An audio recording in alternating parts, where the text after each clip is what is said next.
Hello everyone, मेरा नाम अनन्या मिश्रा है और मैं शहीद Sukhdev college of business studies university of Delhi में फाइनल ईयर की स्टूडेंट हूँ और आप देख रहे हैं derivatives and finance by professor N K. Nigam. दोस्तों, अगर आप फाइनेंस के फील्ड में इंटरेस्ट रखते हैं और अपना करियर इस फील्ड में बनाना चाहते हैं तो ये वीडियो आपकी हेल्प कर सकती है। इस वीडियो में मैं CFA और FRM, जो फाइनेंस इंडस्ट्री में सबसे रेप्यूटेड कोर्सेज हैं, इनके बारे में बात करूंगी। इस वीडियो के आखिर तक आपको इन कोर्सेज के content, levels, eligibility criteria, fee structure और फ्यूचर करियर ऑप्शंस का आइडिया हो जाएगा, ताकि आप अपने करियर में बेहतर डिसीजंस ले सकेंगे और सफलता पा सकेंगे। सबसे पहले मैं इस बारे में बात करूंगी कि CFA और FRM आखिर होता क्या है। CFA का मतलब है चार्टर्ड फाइनेंशियल एनालिस्ट और ये एक प्रोफेशनल डिग्री है जो USA में CFA इंस्टीट्यूट से मिलती है।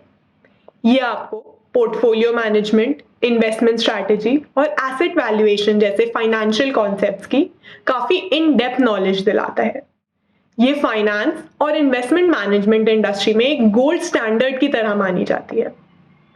काफी कंपनीज CFA चार्टर होल्डर्स को बाकी कैंडिडेट्स के मुकाबले ज्यादा प्रेफरेंस और इंपॉर्टेंस देती हैं। अब हम बात करेंगे FRM की। इसका मतलब होता है फाइनेंशियल रिस्क मैनेजर और ये कोर्स गार्प इंस्टीट्यूट प्रोवाइड कराता है। यह आपको financial risk management, valuation, credit और मार्केट रिस्क मैनेजमेंट जैसे टॉपिक्स में एक्सपर्टीज दिलाता है। तो अगर आपको इन्वेस्टमेंट बैंकिंग, एसेट मैनेजमेंट या फिर बड़े MNCs के फाइनेंस डिपार्टमेंट में रोल चाहिए तो ये दोनों ही कोर्सेज आपके लिए काफी फायदेमंद हो सकते हैं। अब जानते हैं कि क्या आप इस कोर्स के लिए एलिजिबल हैं भी या नहीं। सबसे पहले हम बात करेंगे CFA के एलिजिबिलिटी क्राइटेरिया के लिए। CFA के नए क्राइटेरिया के अकॉर्डिंग एक स्टूडेंट को अपने लेवल 1 के एग्जाम और अपनी ग्रेजुएशन डेट के बीच में 23 महीने का गैप होना जरूरी है। इसका इफेक्टिवली ये मतलब है कि प्री फाइनल ईयर स्टूडेंट्स इस एग्जाम को दे सकते हैं, पर उन्हें लेवल 2 से पहले अपनी बैचलर्स ग्रेजुएशन खत्म करनी होगी। साथ ही साथ उनके पास इंटरनेशनल ट्रैवल पासपोर्ट होना भी जरूरी है, जिससे ये एग्जाम के लिए रजिस्टर कर सकें। अब बात करते हैं FRM की। FRM के लिए भी लेवल 1 के लिए कोई भी अंडर ग्रेजुएट स्टूडेंट अपीयर हो सकता है, पर लेवल 2 से पहले उन्हें अपनी बैचलर्स डिग्री कंप्लीट करनी होगी। इन दोनों ही सर्टिफिकेशंस के लिए फाइनेंस रिलेटेड एजुकेशन बैकग्राउंड होना जरूरी नहीं है, पर ये एक एडेड एडवांटेज की तरह एक्ट कर सकता है।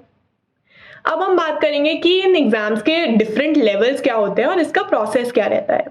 तो CFA चार्टर के लिए 3 अलग लेवल्स होते हैं और फिर 2 से 3 साल के रेलेवेंट वर्क एक्सपीरियंस की जरूरत होती है।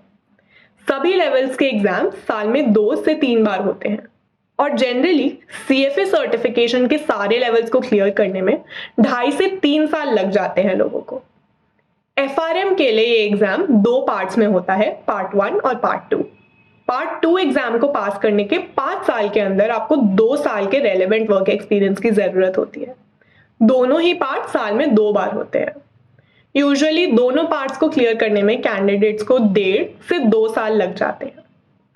अब आइए बात करते हैं कि इसकी डिफिकल्टी लेवल और कोर्स कंटेंट क्या होता है। CFA और FRM दोनों ही एग्जाम्स के पासिंग रेट्स 30 से 40% है। जैसे जैसे लेवल बढ़ता है, सिलेबस का वॉल्यूम भी बढ़ता जाता है। CFA यूजुअली FRM से ज्यादा डिफिकल्ट होता है और ज्यादा डेप्थ में टॉपिक्स को कवर करता है। CFA में financial statement analysis, economics, quantitative methods, derivatives, portfolio management जैसे टॉपिक्स डेप्थ में कवर होते हैं।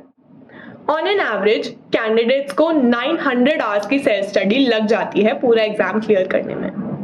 वहीं FRM में valuation, market and credit risk measurement और फाइनेंशियल मार्केट जैसे कॉन्सेप्ट्स कवर होते हैं और इसके लिए कैंडिडेट को अप्रोक्सीमेटली 250 घंटे की सेल्फ स्टडी ये एग्जाम क्लियर करने के लिए अलाउ कर देती है। अब बात करते हैं CFA के फी स्ट्रक्चर की।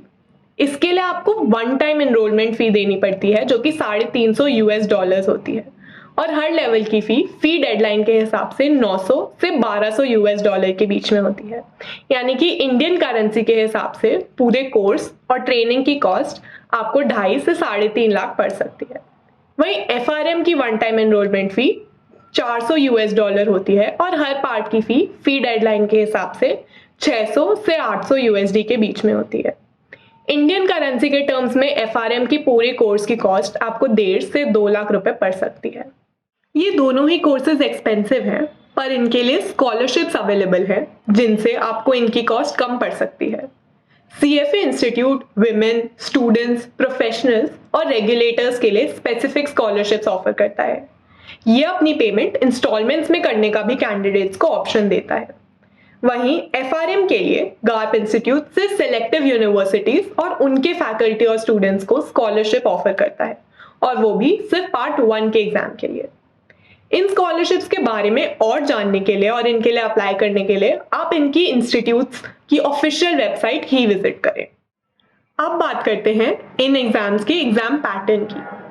CFA के लेवल 1 एग्जाम में सिंपल मल्टीपल चॉइस क्वेश्चंस होते हैं, और सेकेंड लेवल में सिचुएशन बेस्ड MCQs, और थर्ड लेवल में सिचुएशन बेस्ड MCQs और ऐसे क्वेश्चंस दोनों होते हैं।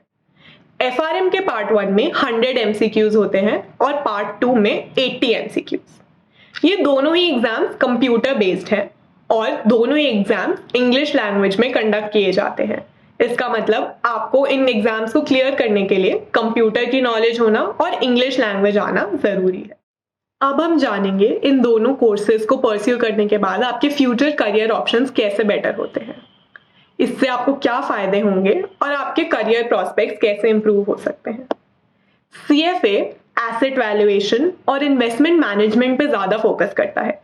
Hedge funds, asset management companies, investment banks और पोर्टफोलियो मैनेजमेंट सर्विसेज सब CFA चार्टर होल्डर्स को ज्यादा प्रेफरेंस देती हैं और इन्हें ज्यादा पैकेज ऑफर भी करती हैं। FRM रिस्क मैनेजमेंट की नीश पे ज्यादा फोकस करता है।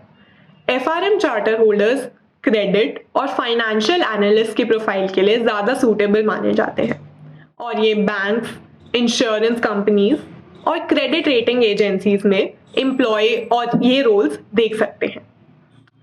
FRM के बाद बड़े कॉन्ग्लोमेरेट्स में एंटरप्राइज रिस्क मैनेजमेंट डिपार्टमेंट में भी पोजीशन मिल सकती है। ओवरऑल ये दोनों ही सर्टिफिकेशंस आपके करियर को बहुत आगे लेके जा सकते हैं। आई होप कि आपको ये वीडियो हेल्पफुल लगी होगी, तो वीडियो को लाइक करना और शेयर करना और चैनल को सब्सक्राइब करना ना भूलें। Thank you.